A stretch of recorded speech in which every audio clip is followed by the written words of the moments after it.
If you're thinking of advertising online, you're most likely going to be looking at Facebook ads and Google ads, since those are two very powerful and popular pay-per-click ad platforms. If you head over to our website right now, you'll see that I just recently posted a blog post entitled Google Ads versus Facebook Ads, which gives a detailed breakdown of the fundamental difference between Facebook ads and Google ads. Both platforms are awesome, and I highly recommend you check both platforms out if you're looking for a new way to advertise, and assuming that you're not advertising online right now.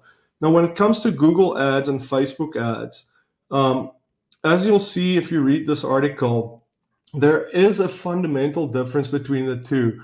Both platforms are considered pay-per-click platforms. The idea there is that you pay every time someone clicks on your ad. Paying per click makes a lot of sense because you're ultimately paying for results.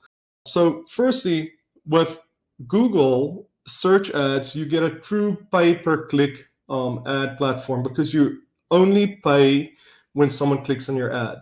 Versus Facebook, you're not really getting a true pay-per-click platform because Facebook will show you the cost per click. So for example, if I go look at this campaign that I'm running for a client here, Facebook will show you the cost per click.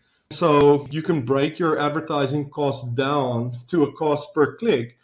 However, they'll ultimately charge you for a mix of clicks and exposure. And if you don't get any clicks, they'll keep charging you based on the reach that your ads have. Versus Google, on the other hand, will only charge you per click. Now let's break that down a little bit more.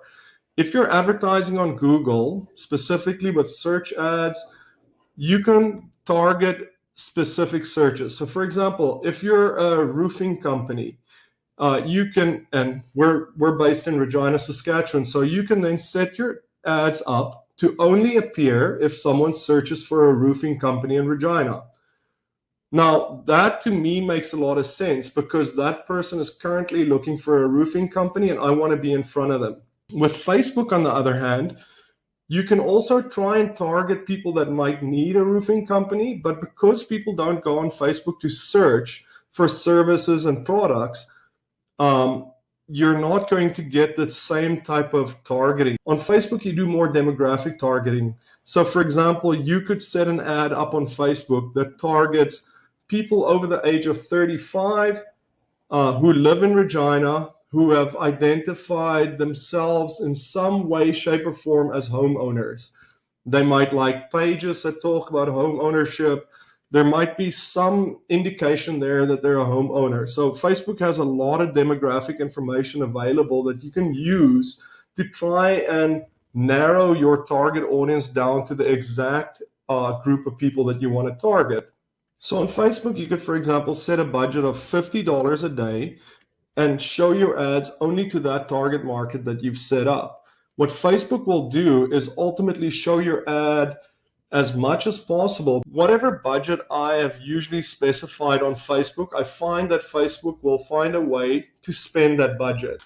Versus Google ads, on the other hand, I could set a daily budget, but Google will only charge me if someone clicks on my ad. For example, if I'm in Regina and I'm advertising roofing repairs and anything that a roofing company might advertise on, if no one is searching for my services, then Google can't charge me for those clicks. I might tell Google I'm willing to pay $1,000 a day. If people are looking for roofing companies, I want to make sure that my ad is visible. I want people to click on it.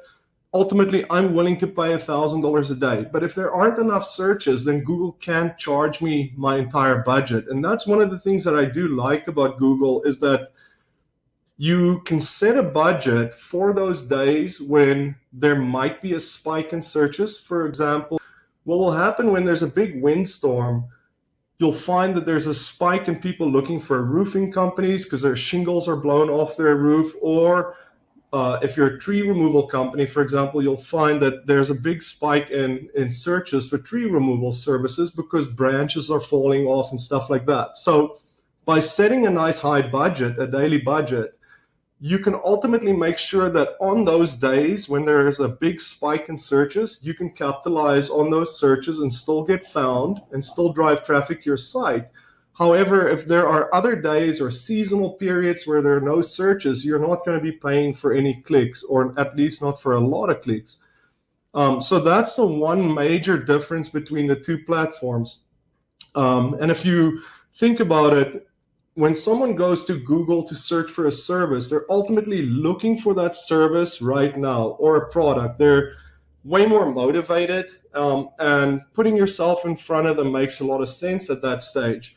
Versus Facebook, you can target certain people who might be interested in your services or your product, but ultimately they're not looking for it necessarily right now, at least not on Facebook. Although Facebook does have a search, it's not a search engine in the same way that Google is. Google is like the yellow pages, so if you're looking for a service, you'd go on Google and search for it. Versus Facebook, we're being entertained. We're on Facebook, similar to like television in the, I want to say the old days, but a few years ago, like we're on Facebook to be entertained. We're consuming information and content, and then based on targeting, ads are being shown to us. So we're not necessarily looking for it, and that's where Facebook is a better medium for creating awareness. So, for example, if you have a product where people aren't actually searching for it because they might not know about it, in our city, there's a guy that opened a castle a few years ago. He converted this house into a medieval castle. Now, that's a nice attraction, something for people to do. Now, if you had to just run Google ads for that client, he would get no clicks because no one would go search for a castle in Regina, Saskatchewan. It just doesn't happen.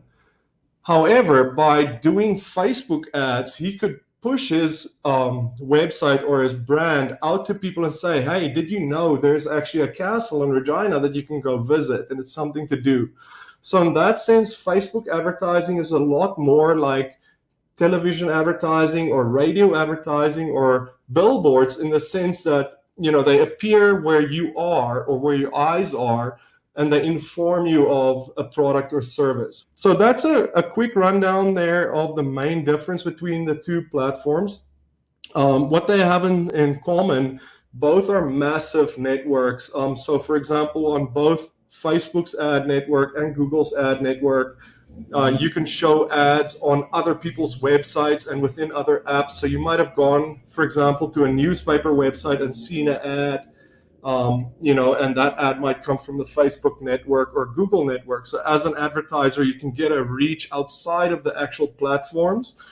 Facebook includes Instagram and, as I mentioned before, WhatsApp. So they've got a few different platforms that they can leverage to give you exposure. Versus Google, you obviously have Google. And then you've got YouTube, and so there's a lot of exposure that they can offer you through those channels.